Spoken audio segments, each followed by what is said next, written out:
Chapter 27. Cole needed no second invitation into the cabin. Fumbling with the zipper, he crawled from the tent and sprinted through the cold drain.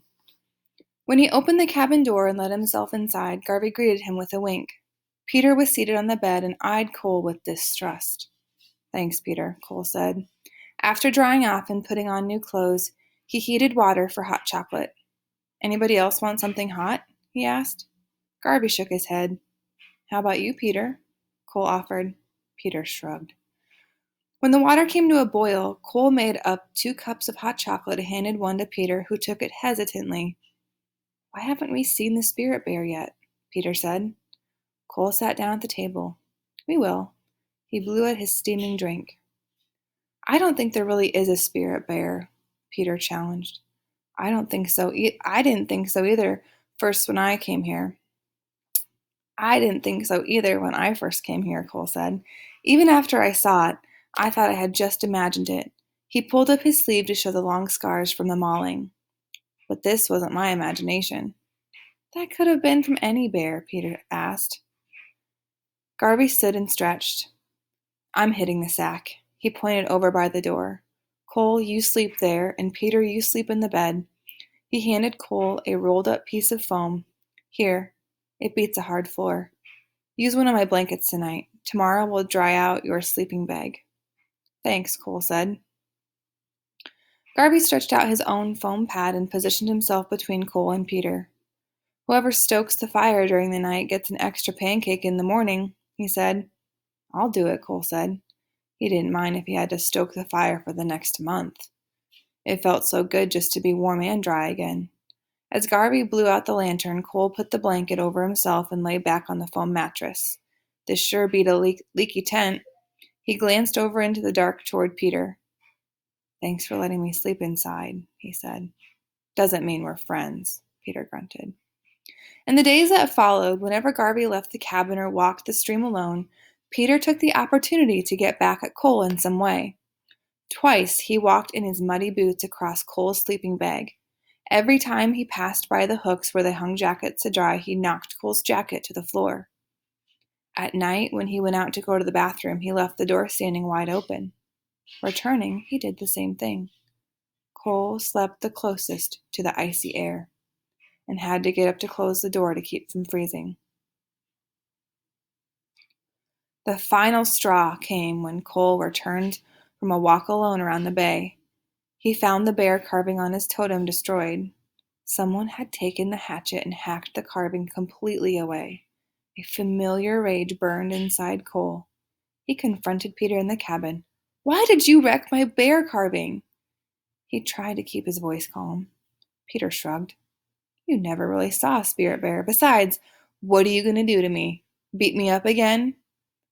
"No, I'm not going to beat you up, but can't you leave me alone?" "I suppose you've never done anything to me," Peter said bluntly. Garvey listened quietly. Cole had a sudden idea. "I know where there's another big log around the point that would make a good totem. If you want, we can drag it here for you to make your own totem." "Why would I want to do that?" "When you carve, it gives you time to think." "I don't need to think. I need you out of my face." "And besides, what would I carve?" Peter asked. "Anything you want. If you see a whale, carve a whale. If you see a spirit bear, you can carve a bear. I've learned from every animal I've carved." "There's no spirit bear," Peter challenged again. "It's just a regular black bear that hurt you, probably an ugly one." Cole ignored the comment. "I'll help you drag in a carving log if you want." Peter shrugged indifferently, but after lunch he followed Cole and Garvey down the shore to see the log. Cole carried a rope. With the 3 of them working, they floated the log back along the shoreline. By dark, they had maneuvered it up beside the cabin next to Cole's totem. "What should I carve first?" asked Peter. "Whatever you want." "What was the last animal you saw?" asked Cole. "I saw a mouse in the cabin this morning." Cole smiled. "Then tonight we'll dance the mouse dance, and tomorrow you can carve a mouse." I'm not going to dance a dumb mouse dance," Peter said. His voice was thick with sarcasm. "Every animal has something to teach us," Cole said. When Peter didn't answer, Cole motioned toward the trees. Let's collect firewood for the dance. You collect firewood, Peter said, heading for the cabin. It was your idea. I'll help you, Garvey said. Cole nodded.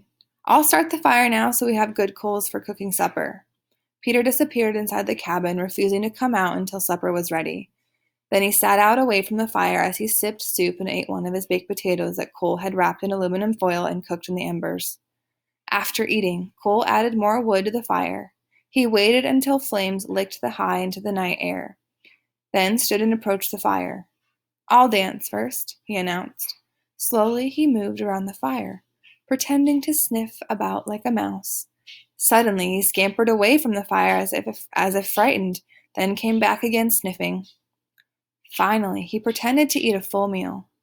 When he finished, he sat down. My dance taught me that a mouse is persistent and bold, he said.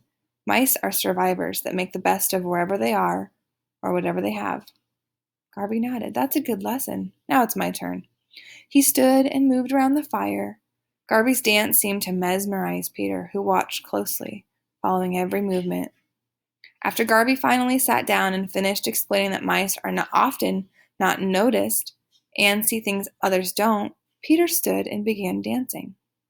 His moves were jerky and unsure, and he kept glancing self-consciously over his shoulder, but he continued to move. When he finished, he remained standing beside the fire without speaking. So what did you learn from your dance? Asked Garvey. I learned that I look like a stupid dork, Peter said sharply. He turned and ran into the cabin. Cole and Garvey remained by the fire. He's never going to forgive me, Cole said. Garvey shrugged. Think how much your arm and hip still hurt. Wounds of the spirit heal even slower. Cole thought about Garvey's words long after they went to bed. The next morning he went out and began carving a mouse into his log instead of going to the pond. He didn't have the heart to carve another bear where Peter had destroyed the first one. The bear carving had taken nearly a week to finish. Reluctantly, Peter came out and began carving at his own log. By late afternoon, both boys had carved mice into their logs. Cole couldn't believe how real Peter's carving looked. That's unbelievable, he said. Where did you learn to carve? I think my mouse looks better than yours, Peter said. It does, said Cole, but carving a totem isn't competition. Saying your carving is better is like saying your feelings are better. Peter smirked. Mine are. He turned to Cole. Did you really see a spirit bear? Cole nodded and told how he had pulled a handful of white hair from the bear that mauled him and then thrown it away. The only reason I had to prove things was because I knew he was a liar. He said, I threw the white hair away because I decided I was tired of lying. Peter studied Cole as they went to the cabin for lunch. He sat quietly by himself through the whole meal. After lunch, he returned to his log to keep carving. I want to be by myself, he told Cole. Cole and Garvey looked at each other but agreed to take a long hike outside the bay to look for whales.